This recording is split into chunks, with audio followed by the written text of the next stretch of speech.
So Randy, what's a tid? Tidbit?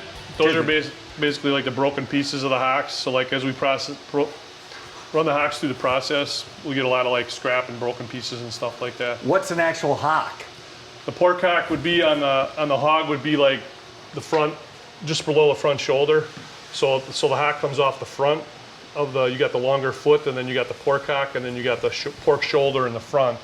The back of the hog would be the ham part, and then they got the shorter foot in the back. But in the front, they got those longer legs and that hock in front. So the hock, so if it's served on I was at down south in Atlanta, and they ate a lot of hocks. But it's this big thing that there's just one sweet piece of meat out of, right? Yep. And these are all that sweet piece of meat.